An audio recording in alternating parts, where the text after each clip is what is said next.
I always thought betrayal would strike like a lightning bolt, sharp and sudden, right to the chest. Instead, it slinks in quietly, hiding in the clink of wine glasses at a Sunday family dinner. My name's Emily, and at 18, I learned family loyalty comes with a price tag. In my case, that price was my college fund. $80,000 to be exact. It was a typical evening at our house in Seattle, Washington. The smell of Mom's roasted chicken filled the air, and the dining room glowed under the soft chandelier. Mom, Sarah, sat at one end of the table, her fingers nervously tracing the stem of her wine glass. Dad, David, was next to her, staring at his plate like it held the secrets of the universe. Across from me, Aunt Linda lounged in her chair, her silk scarf draped like she was royalty about to make a proclamation.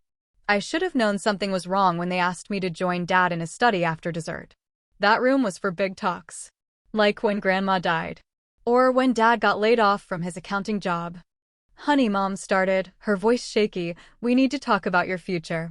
About college." Aunt Linda leaned forward, her perfume sharp and expensive. "Your cousin Jessica has shown incredible promise." I nodded, confused. "That's awesome. I'm still waiting to hear from Caltech and MIT." The silence that followed was thick, heavy, like a fog rolling in.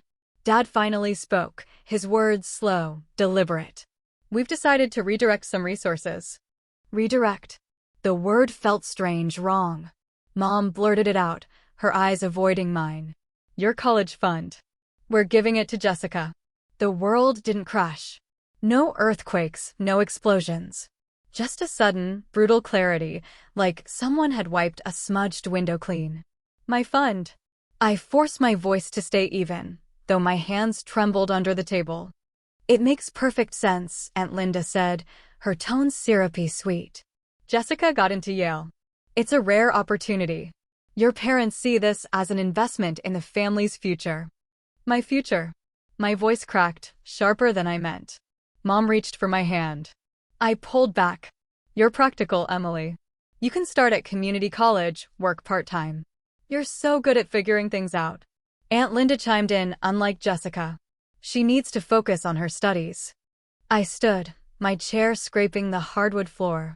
"So, because I'm capable, I'm punished? Because I'm responsible, I lose my shot?" Dad mumbled, "You're not losing anything. You're helping the family." "Family?" I laughed, but it sounded broken, raw. "Does Jessica even know you're handing her my dreams?" Aunt Linda's smile was all teeth. "She's always looked up to you." I walked to the study's window, staring at the neighbor's dog chasing its tail in the backyard. They kept talking logistics, plans, how I'd understand someday. "How much?" I turned, my voice steady now. Mom blinked. "What? How much are you giving her?"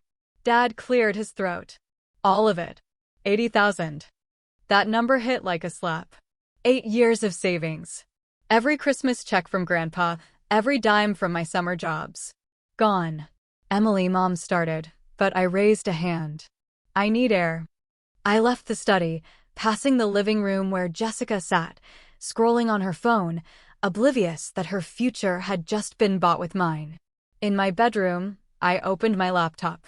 If they thought I'd roll over and accept this, they didn't know me at all. I wasn't broken. I was furious. And that fury? It was fuel. The betrayal still burned, a quiet ember in my chest, but I wasn't about to let it consume me. My name's Emily, and at 18, I decided to turn my family's dismissal into my greatest weapon. They thought I'd crumble without my college fund. They were wrong. I wasn't just going to survive. I was going to build something they couldn't ignore. That night, after storming out of Dad's study in our Seattle home, I sat in my room, the glow of my laptop screen casting shadows on the walls. My phone buzzed. A message from Anna, my computer science teacher, popped up. "How'd family dinner go?" I stared at the words, my fingers hovering over the keyboard. Then I typed, "Can we meet tomorrow? I need business advice." Her reply was instant. "Coffee shop on Pike Street, 4 p.m. Perfect. The next day, the Seattle drizzle coated my jacket as I pushed open the door to the bustling coffee shop. The smell of espresso and warm pastries hit me, grounding me. Anna was already there, her laptop open, her glasses perched on her nose. She'd been my teacher since sophomore year, always pushing me to think bigger. Now, she was about to become my mentor. "Spill it," Anna said, sliding a latte toward me. I took a deep breath. My family gave my college fund to my cousin Jessica. $80,000. For Yale. Anna's eyebrows shot up, but she stayed quiet, letting me continue. "They think I'm practical enough to handle community college and a part-time job. But I'm not letting them decide my future." She leaned back, a small smile tugging at her lips. "So, what's your plan?" I pulled out my notebook, pages already filled with scribbled ideas. "An online tutoring platform. Focused on STEM, math, science, coding. I've been tutoring since I was 16. I know how to teach, and I can build a website to make it scalable." Anna's eyes lit up. "The tutoring market's crowded, Emily. What makes yours different?" I leaned forward, my voice steady. "Most platforms just pair tutors with students. Mine will offer structured courses, progress tracking, and personalized study plans. It's not about one-off sessions. It's about results." She tapped her pen against her cup, thinking. "You're talking about a real business, not a side hustle." I nodded. "I'm starting at community college next month. I'll study, work, and build this. All at once." "Either you're brilliant or completely nuts," Anna said, laughing softly. "Maybe both." She agreed to help guidance, not handouts. I didn't want pity. I wanted strategy. Back home, I kept my plans secret. Mom and Dad thought I was adjusting to their decision, quietly enrolling at Seattle Central College. Jessica was off prepping for Yale, probably picking out designer dorm decor. Aunt Linda kept calling to gush about her daughter's bright future. Every word fueled me. Late at night, while the house slept, I coded the first version of my website. My fingers flew over the keyboard, each line of code a step toward proving them wrong. Sleep could wait. Revenge couldn't. 3 months after that gut-punch family dinner, I was no longer just Emily, the practical girl from Seattle. I was a machine, fueled by betrayal and ambition. My online tutoring platform was alive, growing faster than I'd dared to hope. Every late-night coding, every early morning at Seattle Central College, every skipped party, it was paying off. But my family? They had no clue. And I wasn't ready to tell them. Not yet. My days were a blur. Classes by morning, tutoring sessions by afternoon, and coding into the early hours. My platform wasn't just connecting tutors and students.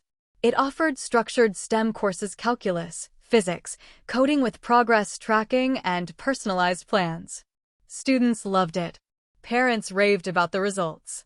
By month 3, I had hundreds of users. And the numbers kept climbing. I met Anna at her small office in Capitol Hill after her teaching hours. She'd let me use the space as my makeshift headquarters. "Your server crashed again," she greeted me, pointing to her monitor. "You need better infrastructure."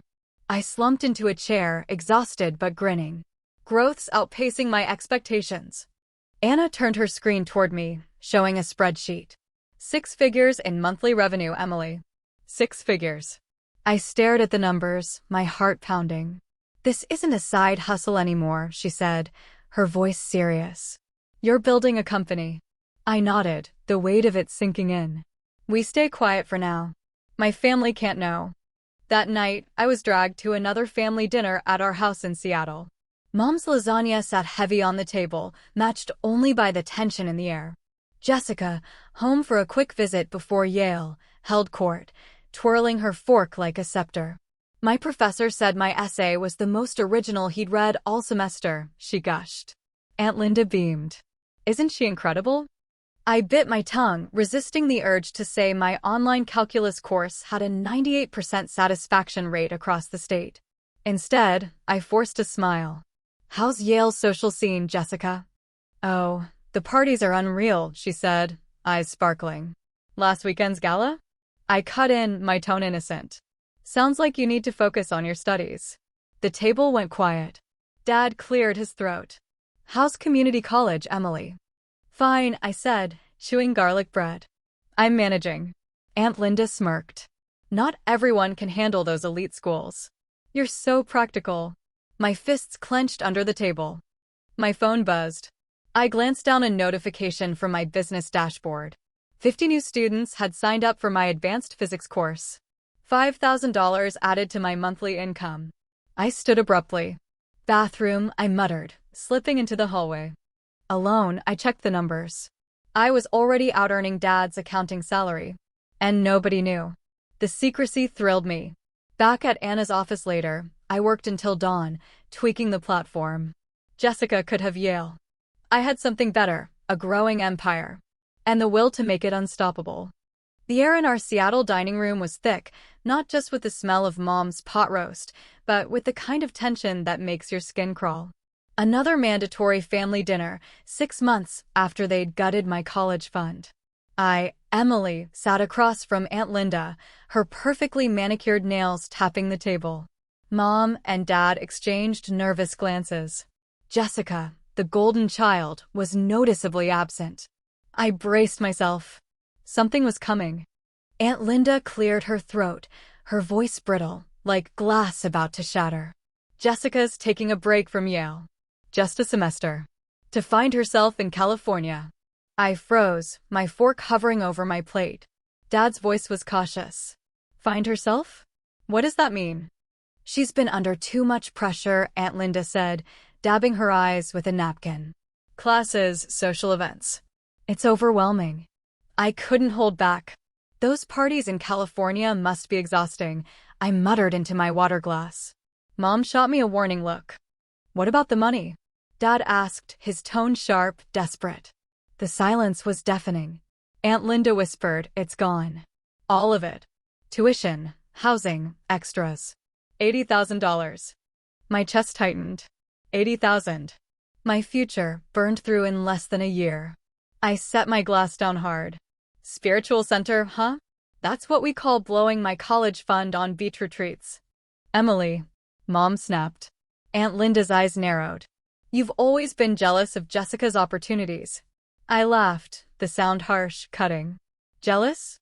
Of her talent for wasting my money. You don't understand pressure, Aunt Linda hissed. You're right, I said, standing, my chair scraping the floor. I don't. I'm just working full-time, acing community college and building a business. What do I know about pressure? I caught Dad's quiet question as I stormed out. What about paying it back? In the hallway, my phone buzzed. A notification from my tutoring platform. Another 100 students enrolled. I'd just hired my 10th employee. My company was thriving, while Jessica was finding herself in California. Later, I met Anna at our usual coffee shop in Pike Place. She slid a document across the table. A tech giant wants to buy your company. 9 figures. I stared at the offer, my pulse racing. Not yet, I said, pushing it back. This isn't just about money. My family needs to learn. Anna studied me. You're playing a dangerous game, Emily. I smiled, but it wasn't warm. No, I'm winning it. Back home, Mom found me in my room. We're in trouble, she whispered.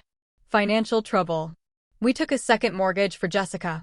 Linda promised to repay us, but now I closed my laptop slowly. How bad? We might lose the house. The irony hit like a freight train. Here I was, a secret millionaire, watching my parents drown in their own choices. Have you seen a financial advisor? I asked, keeping my voice neutral. Mom laughed, hollow. We can't afford one. My phone buzzed again. Anna's message. They upped the offer. Call me. I looked at Mom. Maybe I can help. But it'll come with terms. Her eyes widened. Terms? I nodded. Time for a real family meeting. My rules.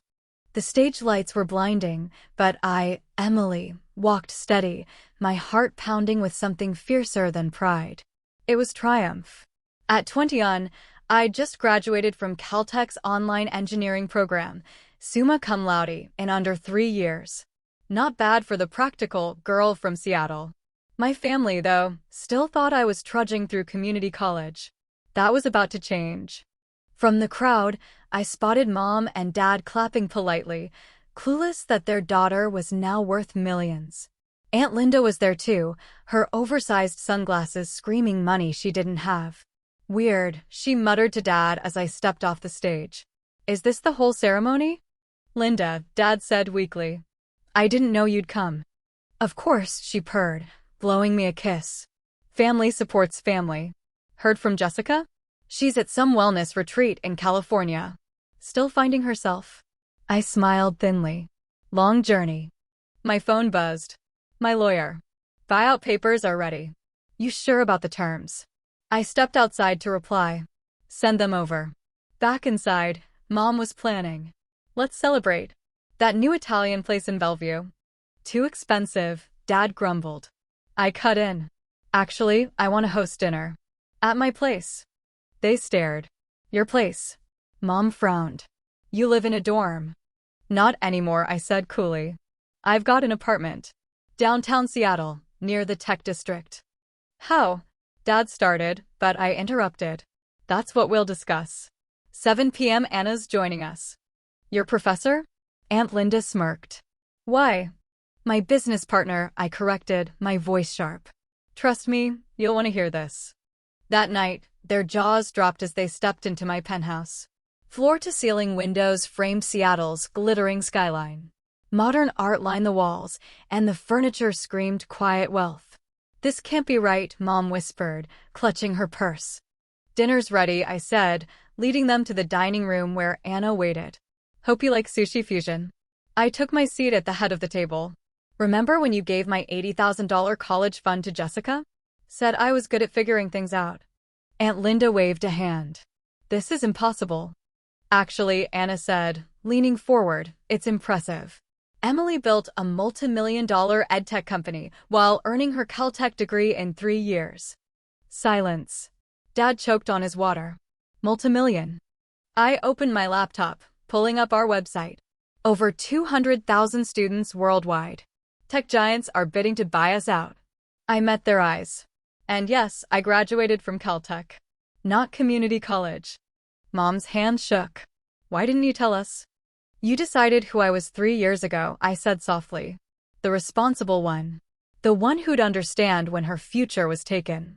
We didn't steal anything, Aunt Linda snapped. 80,000 says otherwise. I slid a buyout offer across the table. Dad's face paled at the 9-figure sum. More than Jessica burned through, I said. More than this apartment. More than your second mortgage. How do you know about that? Mom gasped. I know everything, I said calmly. The loans. The debt.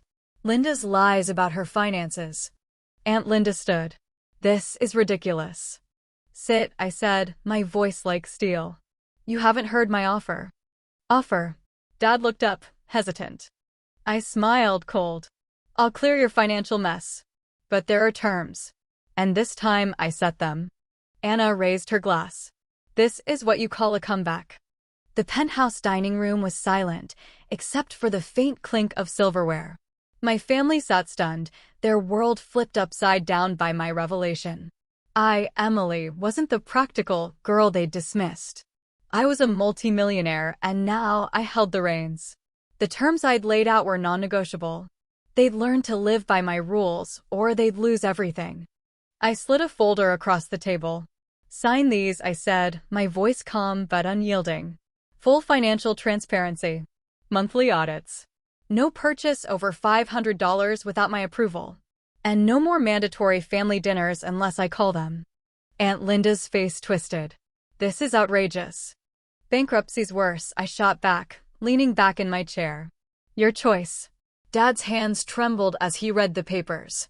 Mom stared at her plate, silent tears streaking her face. Anna, my business partner, spoke up. The interest rate here is generous.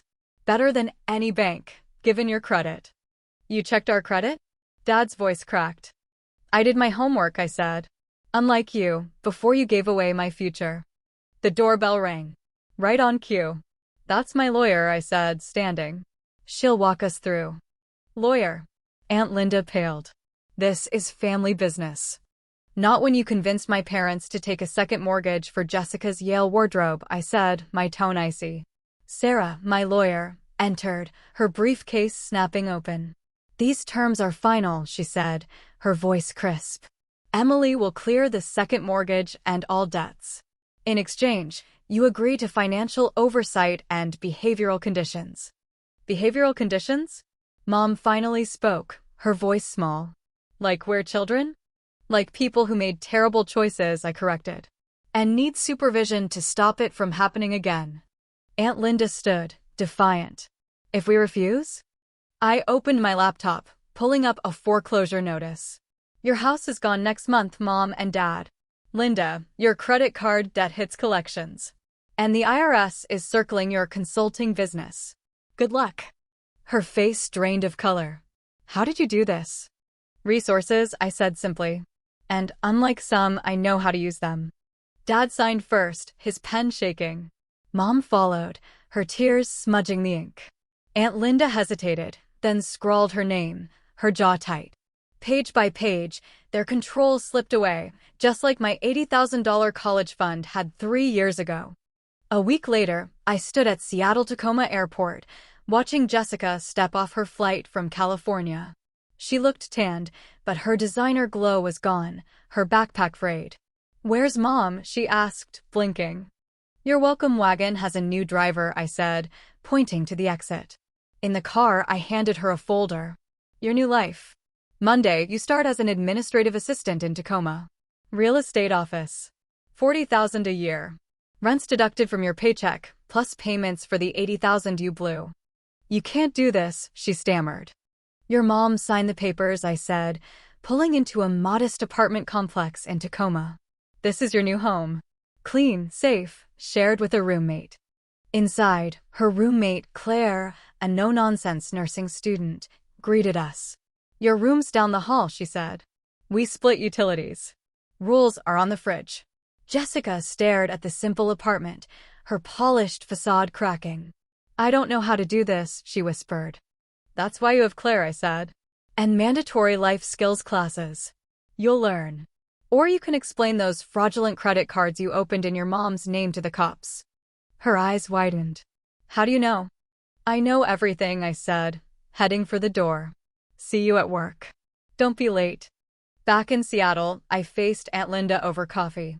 You used my college fund to cover your debts, I said, my voice low. Pushed Jessica to Yale to keep up appearances. I was protecting our status, she admitted, her voice breaking. After my divorce, I couldn't let anyone know we were broke. So you sacrificed me, I said, standing. Stick to the terms, Linda. Or I share your offshore accounts with the IRS. She flinched. I walked away, my empire humming, my family under control. They'd learn. Or they'd fall. A year had passed since I, Emily, turned my family's world upside down in my Seattle penthouse. The rules I'd set, financial transparency, audits, no lavish spending, had reshaped them. Slowly, painfully, they were learning. And I was watching, not just as their overseer, but as someone who'd built an empire while they scrambled to rebuild themselves. My tutoring platform now spanned the globe, and I'd just bought out a rival, pushing my company's value to $1.2 billion. But tonight, it wasn't about numbers. It was about truth. We sat at a cozy diner in Bellevue, the first family dinner under my new terms. The smell of burgers and fries filled the air, a far cry from the country club Aunt Linda once demanded. She grimaced, her designer purse looking out of place on the vinyl booth. I can't believe we're eating here, she muttered, her voice dripping with disdain. What's wrong with it? I asked, my tone light but pointed. Good food, fair prices. Fits the budget. Jessica, sitting across from me, looked different. Her work clothes were simple, her eyes tired but clear. She'd survived her first year as an administrative assistant in Tacoma. I got my first real paycheck today, she said quietly. It felt small. Taxes and debt repayments, I explained, sipping my soda. That's how it works when you're accountable. Aunt Linda straightened, her voice sharp. Speaking of work, I've been thinking about restarting my consulting business. Your non-existent business? I raised an eyebrow, pulling out my tablet. The one you used to funnel money? Should we discuss your offshore accounts? Or the fake invoices? The table went still. Even the clatter of nearby plates seemed to fade. Dad's fork hit his plate. Linda, what's she talking about? Nothing, Aunt Linda whispered, her face tight. She's twisting things. Am I? I leaned forward. Want me to send this to the IRS? Or do you stick to our deal? Her mask fell, just for a moment. I needed the money, she admitted, her voice barely audible. After my divorce, I couldn't admit we were struggling. So you used my college fund, I said, my words cutting. Convinced Mom and Dad to hand over $80,000 to prop up your lies. Pushed Jessica to Yale to keep up the facade. Jessica's head snapped up. What? Tell her, Linda, I said, my voice steady. Tell her why you needed her to play the star. Mom? Jessica's voice cracked. Linda's eyes filled with tears. I was protecting our status. Our lifestyle. I didn't want you to know we were broke. Jessica stared, betrayed. I softened, just a fraction. And look where it got us. Mom and Dad almost lost the house.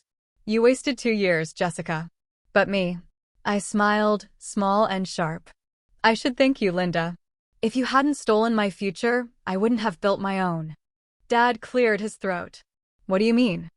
I signaled the waiter for the check. My company just bought out its biggest competitor. Papers sign next week.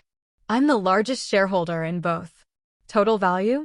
$1.2 billion. Mom's glass tipped, water spilling across the table. No one moved. $1 billion. Jessica whispered. Built from nothing, I said, dabbing the spill with a napkin. While you were in California, Jessica. But money's not the point. Trust is. Family is. And you all failed at both.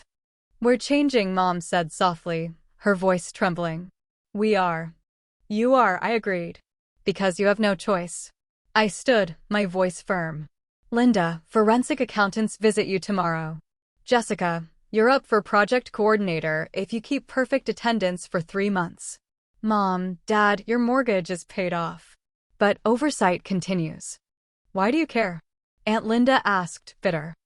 I packed my tablet. Because actions have consequences. Hard work beats appearances. And family doesn't steal from family. Where are you going? Dad called as I headed for the door. Board meeting, I said, not looking back. Some of us have empires to run. Outside, Anna caught up with me in the parking lot. That was intense. Necessary, I said, unlocking my car. They needed to hit rock bottom to rebuild right.